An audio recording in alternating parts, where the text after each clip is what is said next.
Yesus ketika dia melayani di Israel, dia tidak memfokuskan dirinya di kota Yerusalem ataupun di Bethlehem atau juga di Samaria, tetapi dia fokuskan pelayanannya di Danau Galilea. Mengapa, saudara? Karena saya percaya Yesus adalah pribadi yang punya visi yang luar biasa dan menjangkau begitu banyak orang dan masyarakat. Karenanya berita mengenai Yesus tersebar ke seluruh dunia di zamannya, saudara. Mari kita mengerti lebih baik lagi apa dan bagaimana Galilea tersebut. Matius 4:23. Yesus pun berkeliling ke seluruh Galilea. Ia mengajar dalam rumah-rumah ibadat dan memberitakan Injil Kerajaan Allah, serta melenyapkan segala penyakit dan kelemahan di antara bangsa itu. Kota-kota di sekeliling Danau Galilea dikunjungi oleh Tuhan Yesus. Bahkan bukan saja Kapernaum, tetapi dia menyeberang Danau Galilea sampai ke Dekapolis, di mana ia menyelamatkan orang gila di Gerasa, saudara. Mengapa Galilea yang dipilih? Oleh karena Galilea adalah jalur perdagangan dan jalur utama, highway di zaman itu, mengkoneksikan antara Mesir dengan Asia dan juga Eropa, sehingga ada sebuah jalan yang disebut Via Maria, saudara. Disitulah Yesus menempatkan pelayanannya. Oh, Bapak Ibu sekalian yang dikasihi Tuhan, jangan menempatkan pelayanan hanya di tempat terpencil yang tidak dikenali orang, kalau kecuali itu adalah sungguh-sungguh spesifik apa yang Tuhan perintahkan. Tapi secara umum, biarlah pelayanan kita berkembang. Bagaimana kita bisa mempengaruhi lebih dan lebih banyak orang lagi? Bukankah kesempatan dan juga teknologi sudah tersedia bagi kita semua, yaitu melalui internet, telekomunikasi yang begitu luas dan bahkan gratis? Biarlah kita memiliki dampak yang semakin besar bagi semua orang dan melihat bagaimana Tuhan memakai kita menjadi berkat buat banyak orang. Itulah yang Yesus kerjakan, itulah yang Yesus lakukan, dan mari kita punya pelayanan mengikuti jejak langkah Tuhan Yesus. Haleluya. Amen.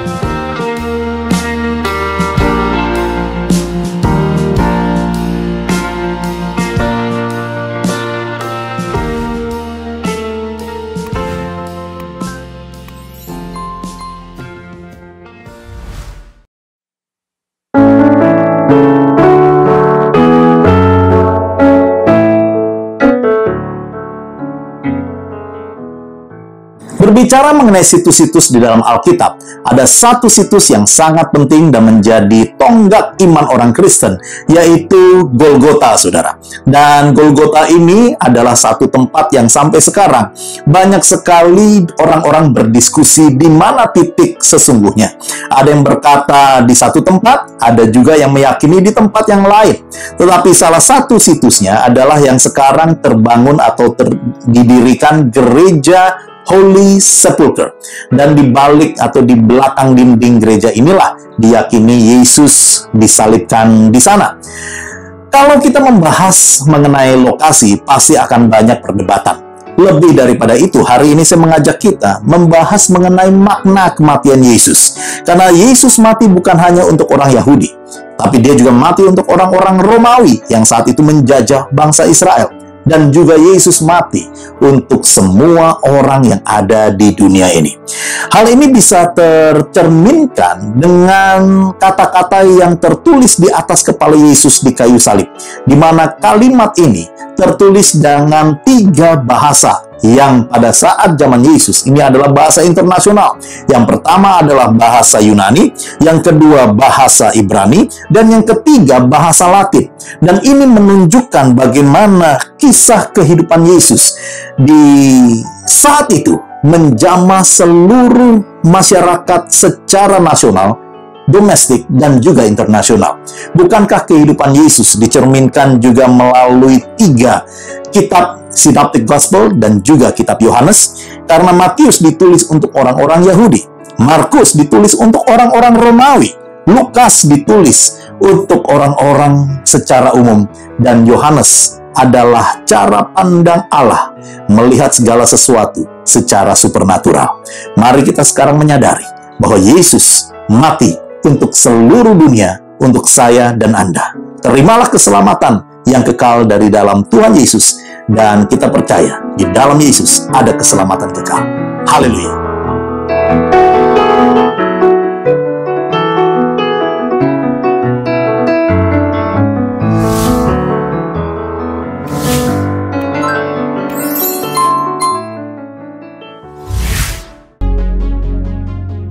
Yerusalem ada sebuah bukit yang sangat-sangat penting dan terkenal.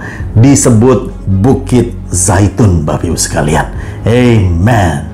Mengapa begitu terkenal? Karena salah satu peristiwa yang sangat-sangat dinantikan dan juga sudah terjadi adalah peristiwa ketika Yesus terangkat ke surga. Kisah Rasul 1 ayat 12 berkata begini, "Maka kembalilah rasul-rasul itu ke Yerusalem dari bukit yang disebut Bukit Zaitun, yang hanya seperjalanan sabat jauhnya dari Yerusalem. Dan Yesus berkata, aku akan kembali ke bumi dengan cara yang sama ketika aku terangkat." Yaitu di mana?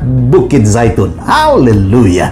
Jangan pernah Anda lewatkan situs ini, saudara, ketika Anda memiliki kesempatan ke Holy Land, ke Israel. Tapi saya percaya disitulah bagaimana tempat Tuhan Yesus akan kembali datang dan menjemput kita semua. Dan kita akan melihat kemuliaan Tuhan luar biasa terjadi. Saya berdoa, kita semua memiliki pengharapan yang sama seperti murid-muridnya. Mereka kembali ke Yerusalem dengan penuh dengan semangat, dengan penuh dengan gairah, karena Roh Kudus akhirnya tercurah dalam kehidupan mereka, dan mereka dipenuhi oleh Roh Kudus diawali ketika Yesus naik ke surga, saudara. Pengharapan kita tidak pernah mengecewakan di dalam Tuhan, dan lihatlah apa yang Tuhan kerjakan jauh lebih besar, jauh lebih dahsyat dari apa yang bisa kita harapkan. Haleluya. Amen.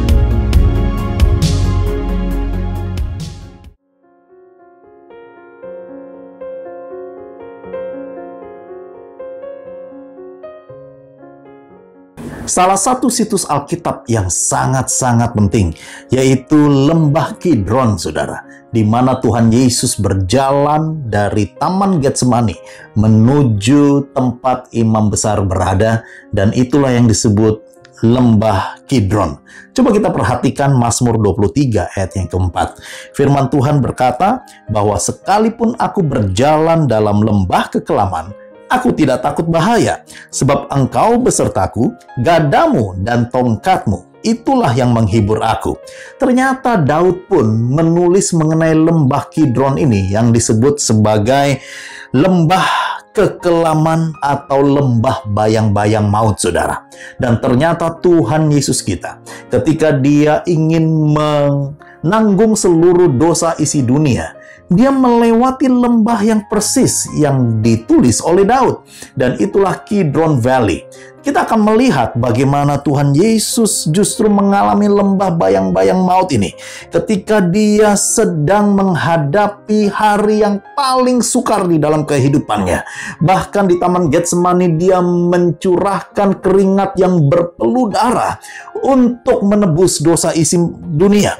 Tetapi mengapa Tuhan Yesus sanggup bertahan? Karena apa yang Daud katakan, bahwa tongkat dan gada Tuhan adalah perlindungan di saat tidak ada yang menolong. Kalau kita membaca di Taman Getsemani, Tuhan Yesus ketika dia berdoa, Bapa di surga mengirimkan malaikat-malaikat untuk menghibur dia. Bapak Ibu sekalian yang saya kasihi Tuhan, kalau Tuhan Yesus sanggup melewati lembah bayang-bayang maut, Daud pun sanggup Tuhan tolong melewati lembah bayang-bayang maut. Demikian juga dengan Anda dan saya. Apa yang menjadi lembah bayang-bayang mautmu? Mungkin ada yang sedang menantikan kesembuhan daripada Tuhan. Engkau sedang terbaring di rumah sakit dan sedang sungguh-sungguh bergumul untuk kesembuhan. Mungkin Anda ada di ujung jurang ekonomi yang begitu sulit dan tidak ada yang sanggup menolong. Mungkin ada yang sedang mengalami hal-hal yang disalah mengerti oleh orang lain sehingga Anda merasa tidak memiliki teman ataupun sahabat. Apapun lembah itu, jangan khawatir.